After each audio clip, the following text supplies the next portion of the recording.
The lights in the big meeting room were too bright. Admiral Zextar stood at the front of the room, looking at all the different alien faces watching him. His forearms shook a little as he held the datapad. He had been dreading this moment for weeks. "Friends," he said, his voice echoing in the huge chamber. "We have a problem. A big problem about the humans." The room got very quiet. Representatives from dozens of different worlds sat in their special chairs, each one made for their different body types. Some had tentacles, others had wings, and a few looked like giant insects. But they all had one thing in common. They were all afraid of what Zextar was about to tell them. Zextar pressed a button on his datapad. A big screen came down from the ceiling. Numbers and pictures appeared on it. In the last 300 years, 17 different species have gone to war with Earth. 17 wars, all ending the same way. A creature that looked like a walking tree raised one of its branch arms.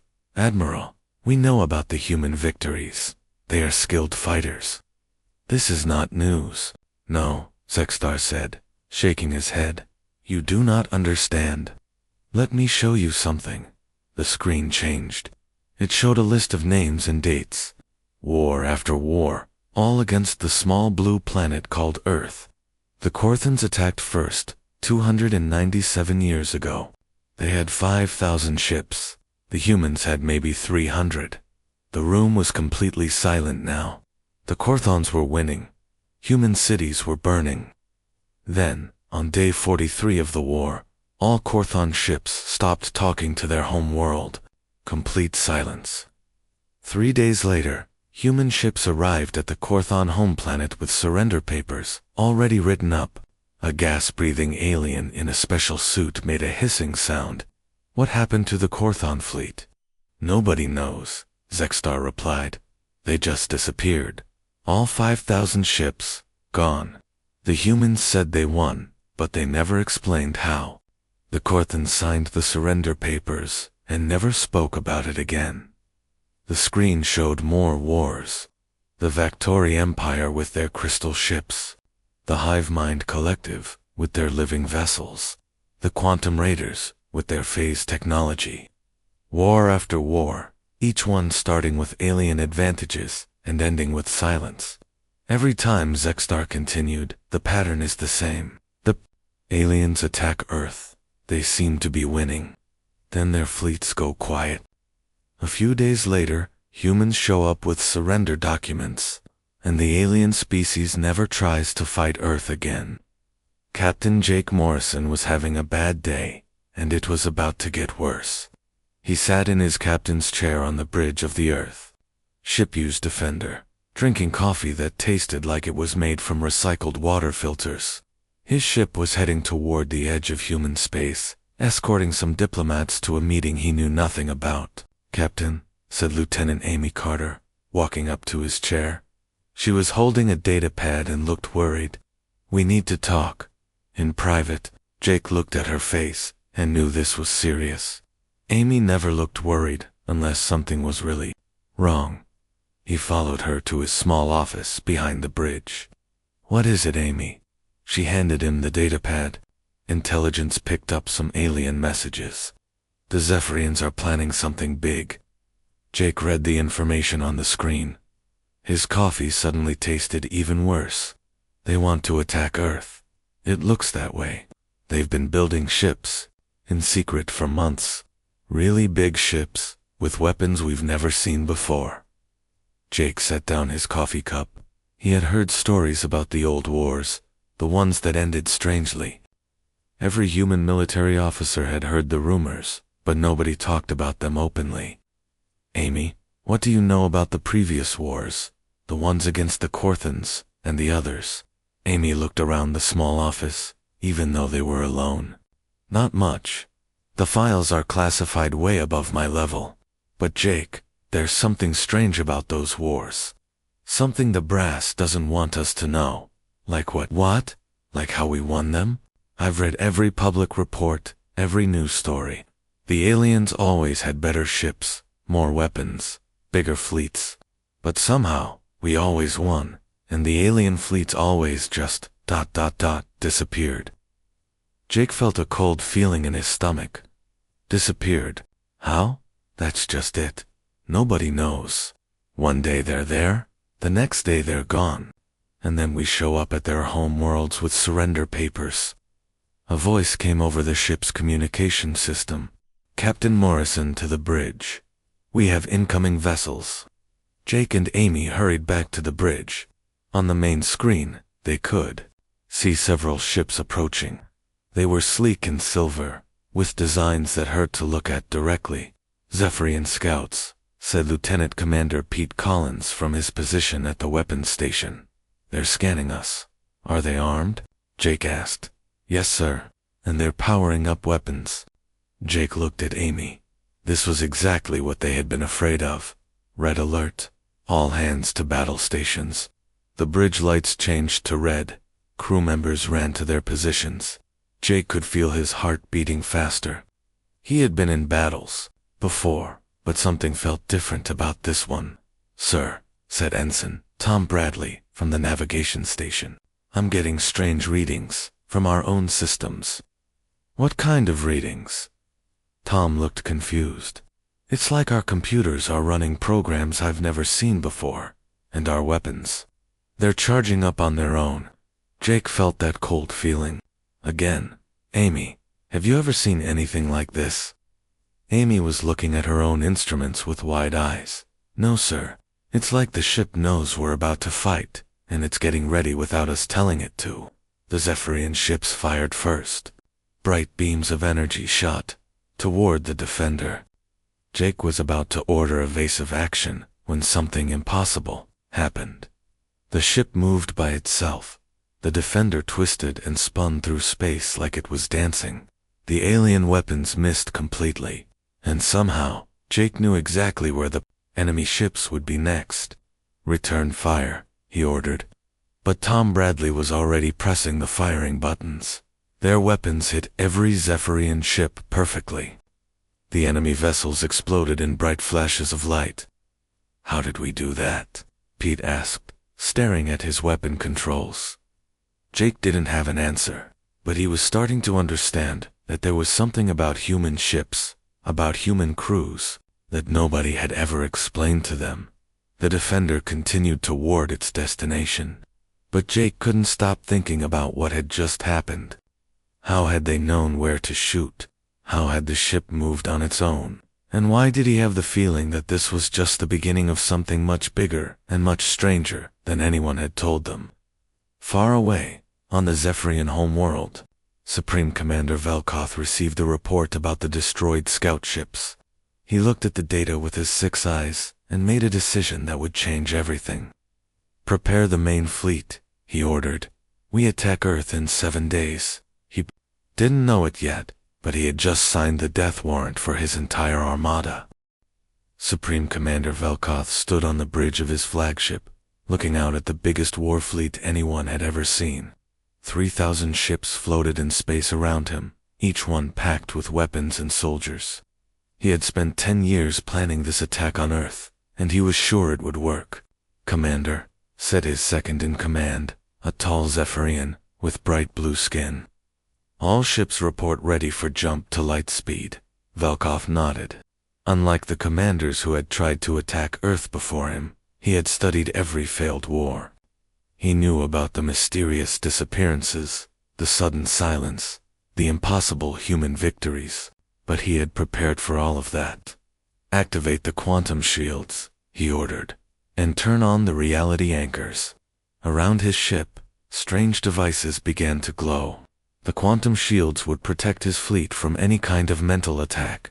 The reality anchors would stop anyone from bending space or time around his ships, and every ship had backup communication systems that could not be jammed or blocked. Sir, we're ready, his officer reported. Begin the attack, Velkoth said. Today, we learned the truth about Earth. On Earth, in a building that most people thought was just another government office, President Dan Walker sat at a table with 5 other people. The room had no windows and was so deep underground that cell phones didn't work. The people around the table had names that didn't appear on any public list. How long until the Zephyrian fleet reaches our outer defenses? Walker asked. General Lisa Brooks, a woman with gray hair and cold eyes, looked at her tablet. 6 hours. Mr. President, they have more ships than we've seen in any previous attack. And they've prepared for our usual methods, added Dr. Kevin Hall. He was a thin man who looked like he hadn't slept in weeks. Intelligence reports show they have quantum shields and reality anchors. They know something strange happens to fleets that attack us. Walker nodded. He was one of only a dozen people on Earth who knew the real reason why alien fleets disappeared. The knowledge kept him awake at night. Have we contacted Deep Site Omega? Commander Stone is standing by, General Brooks replied. She's waiting for Protocol 7 authorization. Walker looked around the table. These people had sworn oaths that would send them to prison for life if they ever spoke about what they knew. Are we all in agreement? The Zephyrians have made this choice themselves. Everyone nodded. Then activate Protocol 7, Walker said quietly. Captain Morrison's ship reached Earth, just as the Zephyrian fleet appeared on the edge of the solar system. The U.S. Defender joined dozens of other human ships forming a defensive line near Mars. That's a lot of alien ships, Amy said, looking at the readings on her screen. Jake counted the dots on the display. 3,000, maybe more. We only have about 200 ships here. Orders coming in from Fleet Command, reported Pete Collins. We're to engage the enemy, and wait. This is strange. What is it? Pete looked confused. The orders are telling us to retreat after the first attack. Even if we're winning, we're supposed to fall back toward Earth. Jake frowned. That doesn't make sense. Why would we retreat if we're winning? Before anyone could answer, alerts started, going off all over the bridge. Zephyrian ships are moving, Tom Bradley announced. They're heading straight for us. Jake watched the alien fleet on the main screen. The ships were beautiful in a deadly way, like silver daggers flying through space. All ships, prepare for battle. The two fleets met in the space between Mars and Earth. Jake had been in space battles before, but this one felt different from the start. The human ships moved like they were following a plan that nobody had told him about. Fire when ready, Jake ordered. The space between the fleets lit up with weapon beams and explosions. The Zephyrian ships were tough and well armed, but something strange was happening. Every time Jake thought about where to move his ship, it was already moving. There. Every time he wanted to fire at an enemy, his weapons were already charging. Captain, Tom said, his voice shaking a little. I'm not controlling the ship anymore. It's flying itself, but somehow I know exactly what it's going to do. Amy looked up from her station with wide eyes. The battle computers are running programs I've never seen before. It's like they're connected to something else. Jake felt a chill run down his back. Around them, the battle was going well for the humans. Too well. They were outgunned, 3-1, but they were winning easily. All ships begin retreat pattern 7, came the order from Fleet Command. Retreat, Pete asked. But we're winning. Jake didn't understand either, but he followed orders. The human fleet began moving back toward Earth, and the Zephyrian ships followed them. On his flagship, Velkoth watched the human retreat with satisfaction. They're running, he told his crew. We have them scared. But his science officer, a nervous creature with tentacles for arms, was looking at strange readings. Commander, something is wrong with our sensors. They're showing impossible things. What kind of impossible things? Human ships are appearing on sensors in places where we can see empty space. And our reality anchors. Bay. They're not working right. They're making space around us more unstable, not less. Velkoth felt his first moment of doubt. Check all systems. I want to know what's happening. In the deep ocean on Earth, far below any place where normal submarines could go, Commander. Julia Stone walked through corridors that most humans would say couldn't exist. The walls seemed to be made of water and light at the same time, and they moved gently like they were breathing. Stone had been in charge of Deep Sight Omega 4-5 years, but she still wasn't used to the things she saw here. At the center of the facility, in a room the size of a football stadium, something that wasn't quite alive and wasn't quite a machine was waking up. The keepers didn't have bodies the way humans understood them. They looked like shadows made of starlight, moving through dimensions that human eyes couldn't quite see. They had been sleeping in Earth's deep places for thousands of years, waiting. The agreement remains, Stone spoke to the shifting darkness. Protect Earth, and we'll keep your secret. The reply came not as words, but as knowledge that appeared directly in her mind. The keepers were already moving. They had felt the fleet the moment it entered the solar system. Above them, in space, the human fleet continued its retreat. But the Zephyrian ships were starting to experience problems. Navigation systems showed different directions than the stars. Communication signals were being received before they were sent, and in the darkest corners of their ships, crew members were starting to see things that shouldn't be there. "Commander," the Zephyrian science officer reported, his voice full of fear, "we're losing ships. Not to enemy fire. They're just not there anymore." Velkoth looked at his displays. His officer was right. Ships on the edges of his formation were simply vanishing. One moment they were there, the next moment there was empty space. "Where are they going?" he demanded. "I don't know, sir. They're not exploding. They're not being destroyed. They're just gone." Jake Morrison watched the same thing from his ship. Zephyrian vessels were disappearing one by one, like they were being erased from reality. "Amy," he said quietly, "what's happening to them?" Amy was staring at her instruments in shock. "I don't know, Captain. According to our sensors, they're being moved somewhere else, but not anywhere in normal space." "Moved where?" "I think Amy said slowly, they're being moved to places that don't exist." The pattern was becoming clear. Just like 17 times before, an alien fleet had come to destroy Earth. And just like 17 times before, that fleet was about to learn why every war against Earth ended in silence. But this time, some humans were finally starting to understand the truth. Admiral Kate Phillips stood on the bridge of the U's Guardian, watching something that should have been impossible. Her fleet was fighting the largest alien armada in history, and they were winning, but winning in a way that made no sense. "Report," she ordered her tactical officer. Lieutenant Commander Ryan Mitchell looked up from his station with confusion in his eyes. "Admiral, our ships are moving in perfect formation, but nobody's giving those orders. It's like they know what to do before we do." Kate nodded.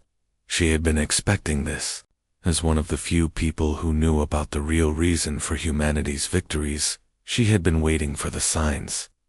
"Continue current operations. Do not question the ship movements." "But Admiral," Ryan said, "how can we follow orders that haven't been given?" Before Kate could answer, her communication officer spoke up. "Admiral, we're getting reports from across the fleet. Crew members are saying they know things they shouldn't know. Battle plans they've never seen.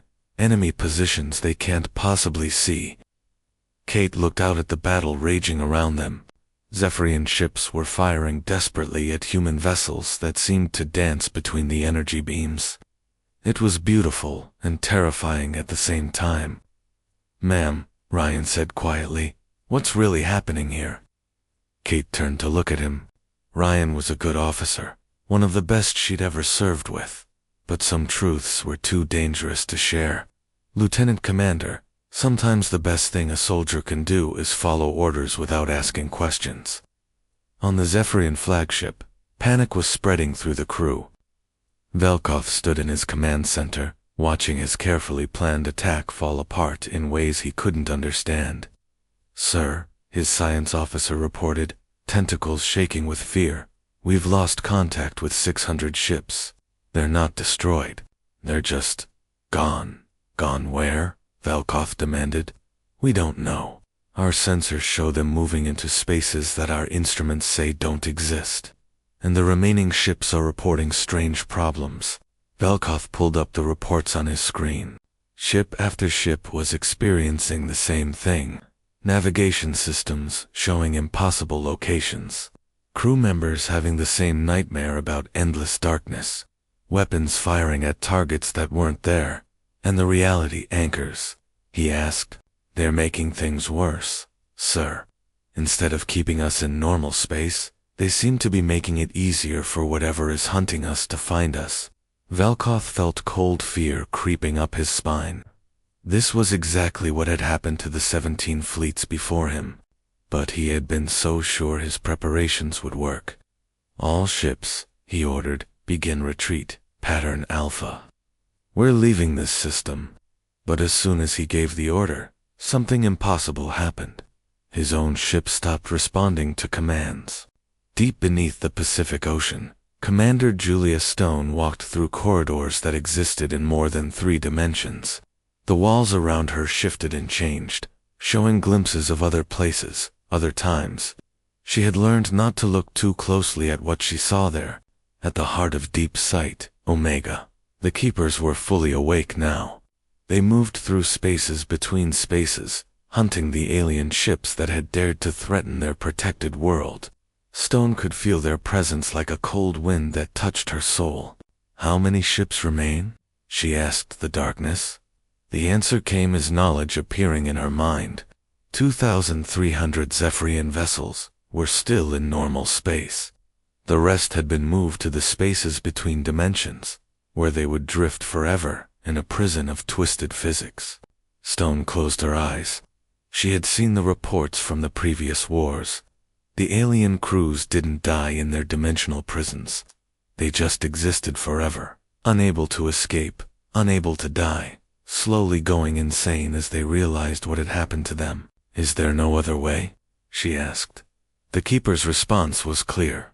They had made an agreement with humanity long ago. Protect Earth from external threats. The method was their choice.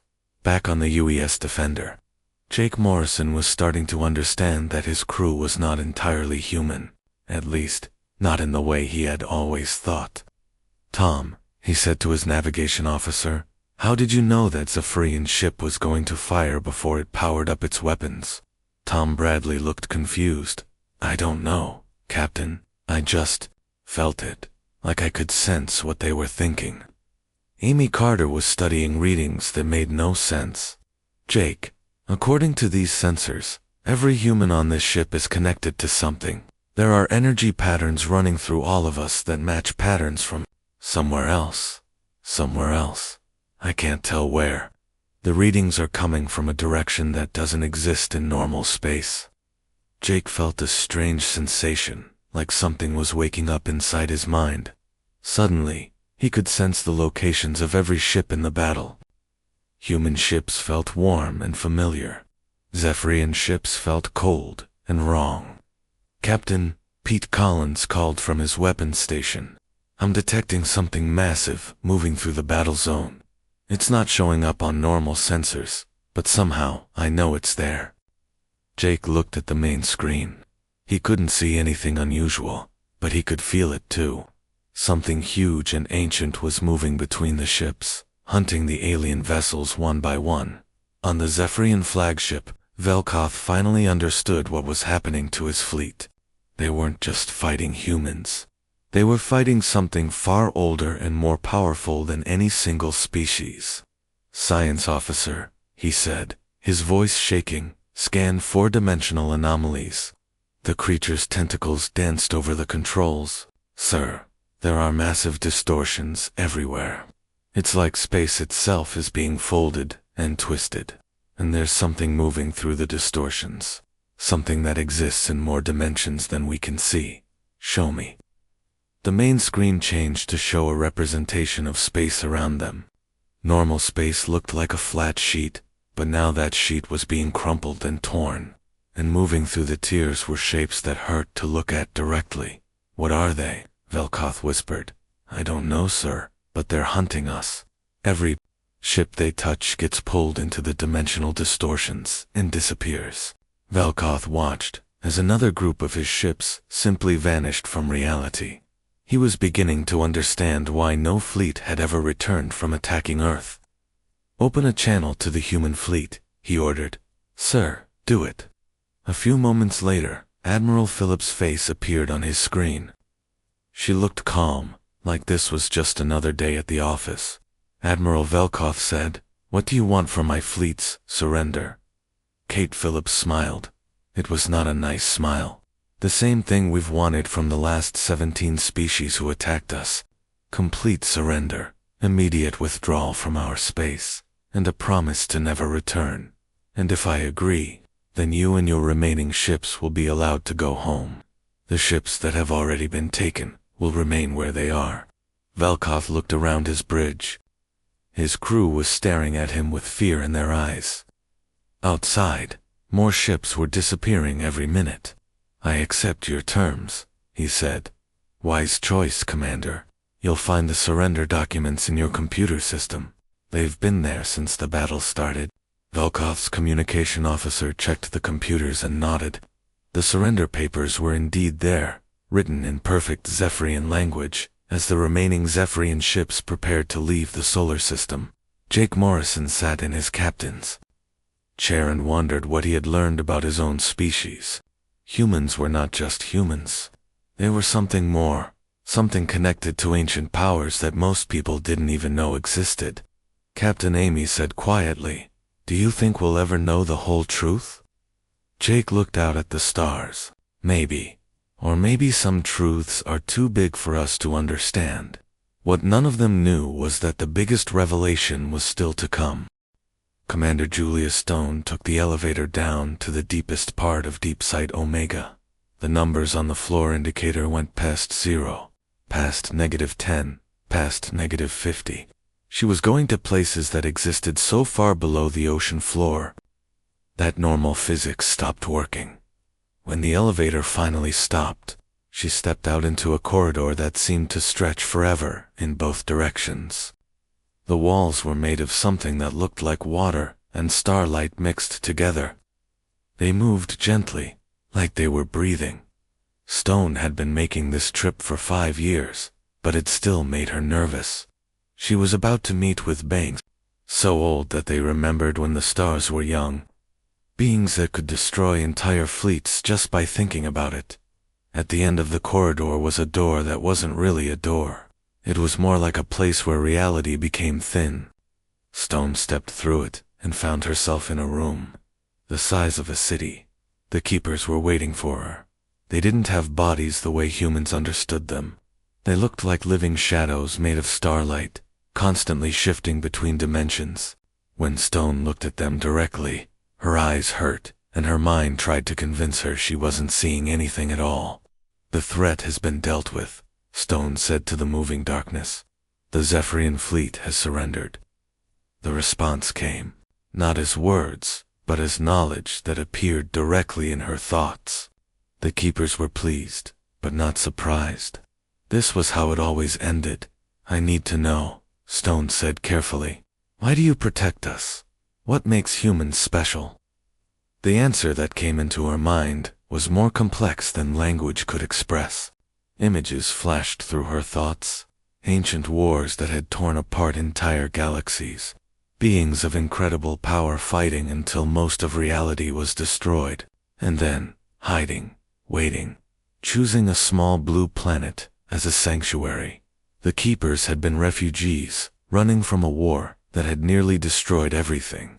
They had hidden in Earth's deep places, sleeping for millions of years.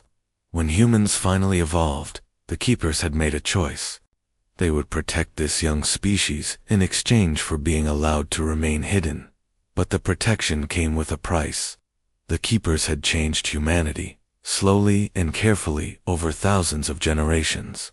Every human now carried microscopic organisms in their blood, tiny creatures that connected them to the keeper network. "We're not fully human anymore, are we?" Stone asked. The answer was both yes and no. Humans were still human, but they were also something more. The organisms in their blood allowed them to access information and abilities that no normal species should have. They could sense danger before it happened.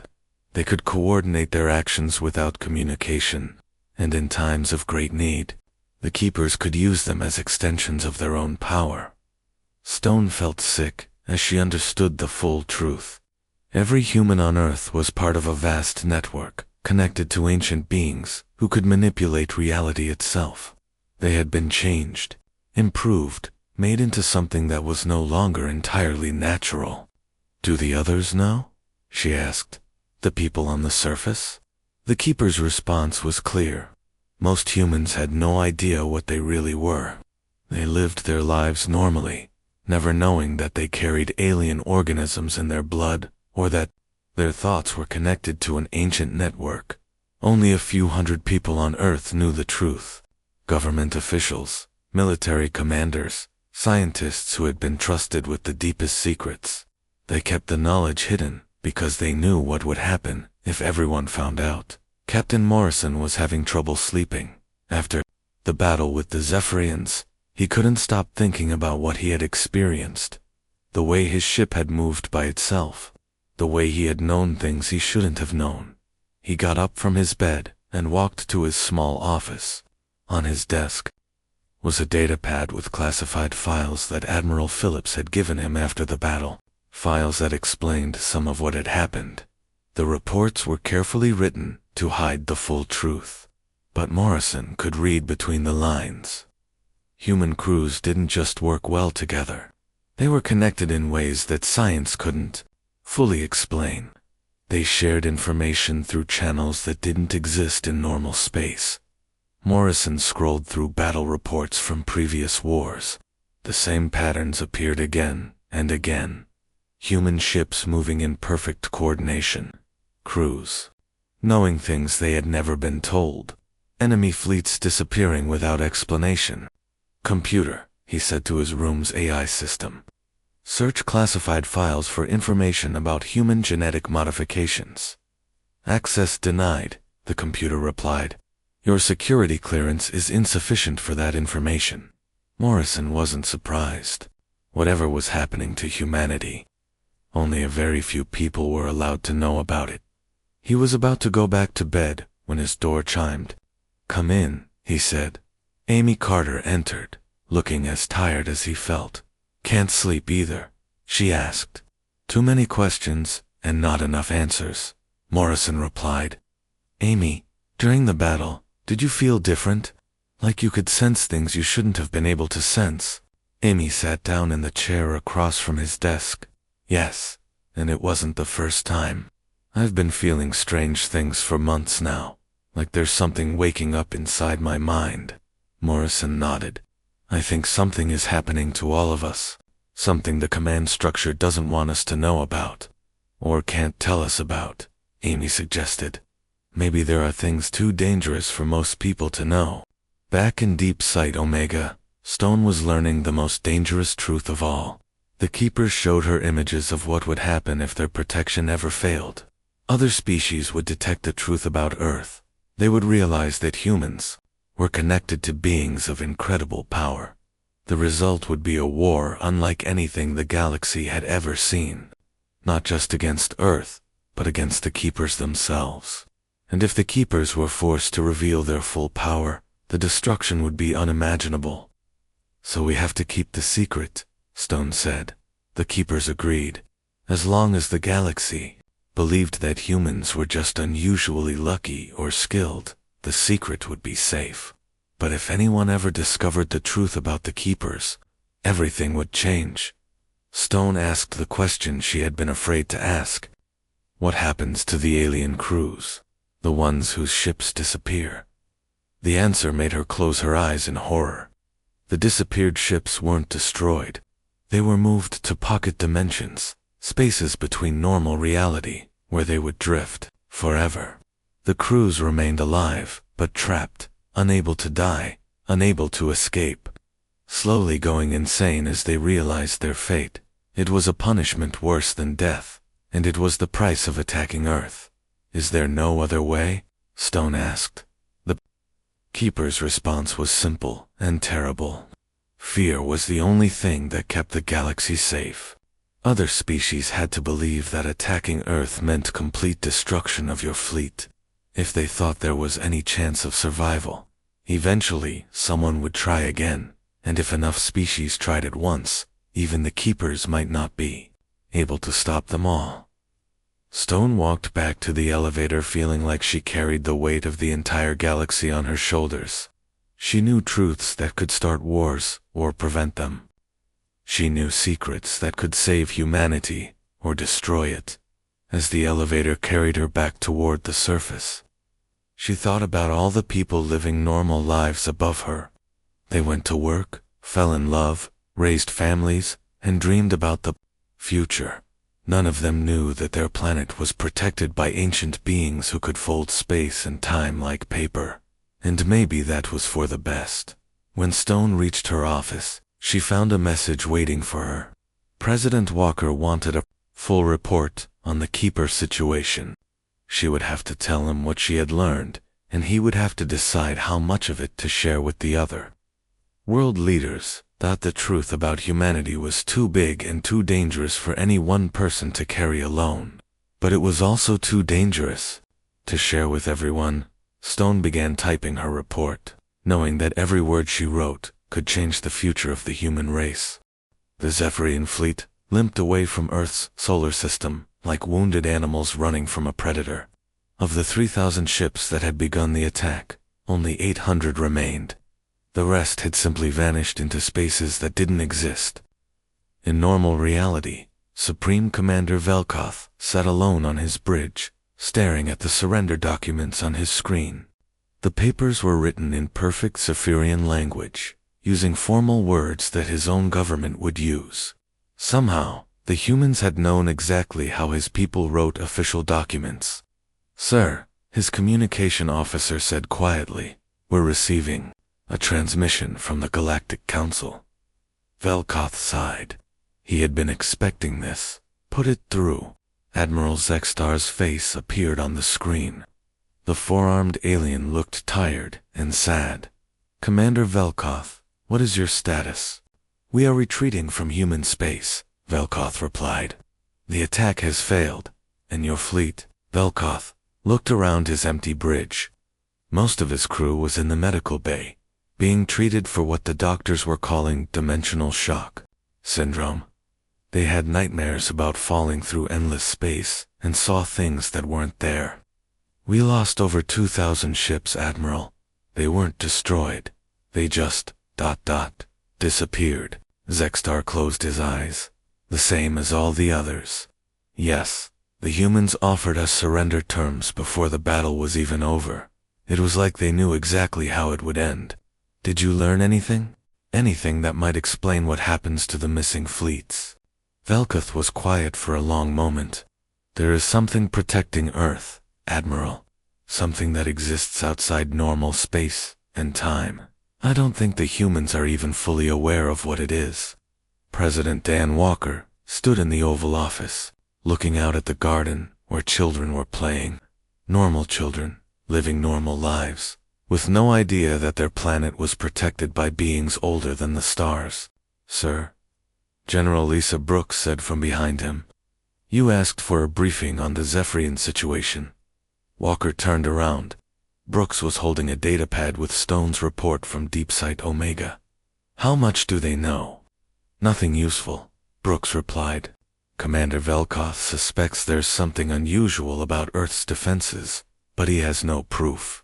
His reports will sound like the ravings of a defeated commander, and our people, the crews who fought in the battle.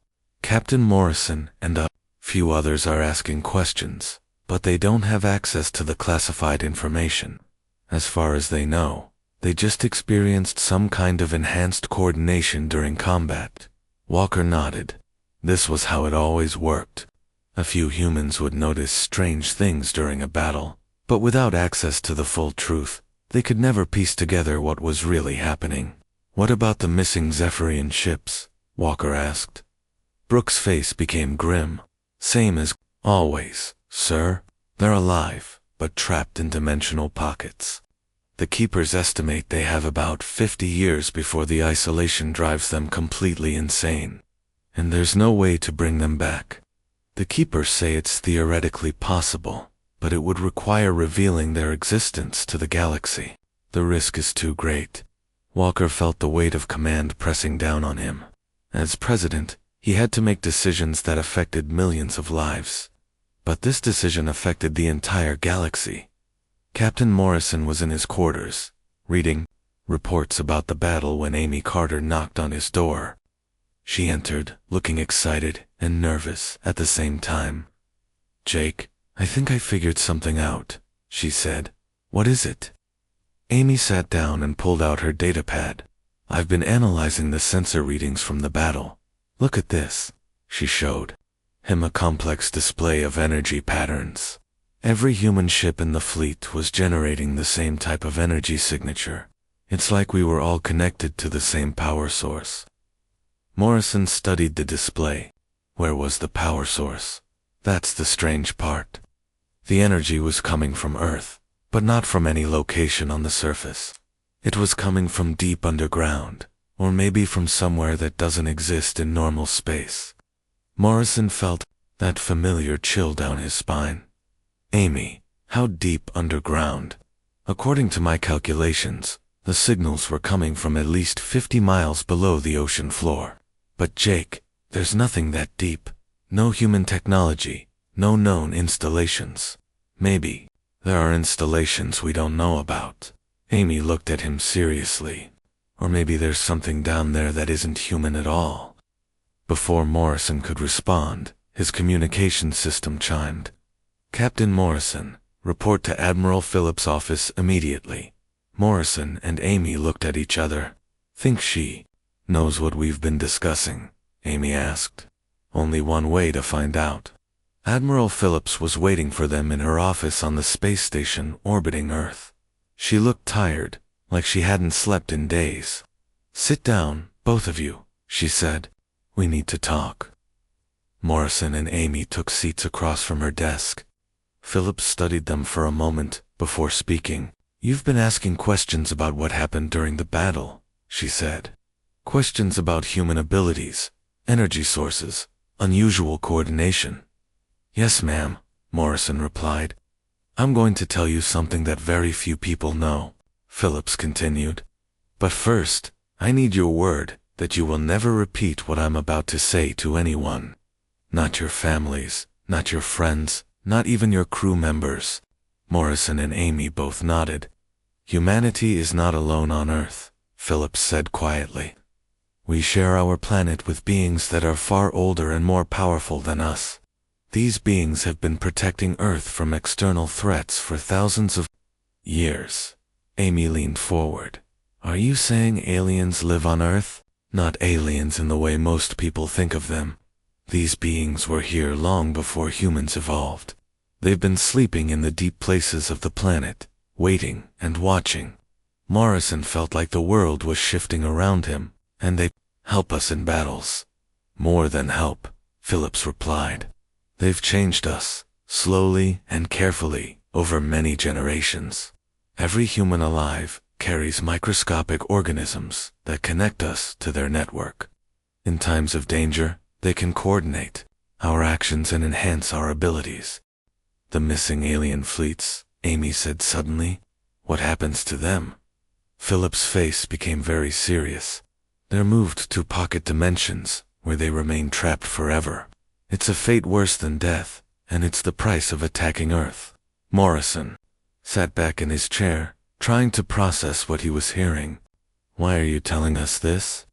"Because the situation is changing," Phillips replied. "More species are becoming suspicious about Earth's victories. Eventually, someone is going to discover the truth. When that happens, we'll need people who understand what we're really dealing with. What do you want us to do?" "Keep serving. Keep asking questions, but keep the secret. If the knowledge ever becomes public, it could destroy both humanity and our protectors." As Morrison and Amy left the Admiral's office, they walked in silence for a while. Finally, Amy spoke.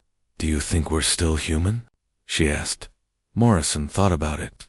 I think we're human plus something more. The question is whether that's a good thing or not. On the space station orbiting the Galactic Council's headquarters, Admiral Zexstar called together representatives from all the species that had ever fought Earth. 19 different alien races gathered in the meeting room, all of them sharing the same expression of fear and confusion. We need to face the truth, Zexstar said. 18 different species have attacked Earth. 18 times. Our fleets have disappeared without explanation. We are dealing with something beyond our understanding. A insect-like creature clicked its mandibles nervously. What do you suggest? We do. We stop trying to attack Earth, Zexstar replied. And we make sure no one else tries either. Whatever is protecting that planet, it's more powerful than all of us combined. But what about our missing fleets? Asked the gas-breathing alien. Thousands of ships, millions of crew members. Zex was quiet for a moment.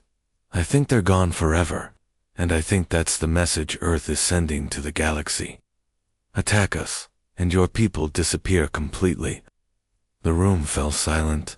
Every species represented there had lost ships and crews to Earth's mysterious defenses. The pattern was always the same, and it was terrifying in its consistency. So we do nothing. The insect creature asked.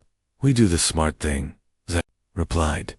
We leave Earth alone, and we make sure everyone else does too. Back on Earth, Commander Stone stood in her office at Deep Site Omega, looking at reports from around the galaxy. The word was spreading quietly through alien diplomatic channels. Earth was not to be attacked under any circumstances. The Keepers had achieved their goal. Through fear and mystery, they had created a shield around their adopted planet that was more effective than any weapon. But Stone wondered how long it would last. Eventually, someone would be curious enough, or desperate enough, to try again.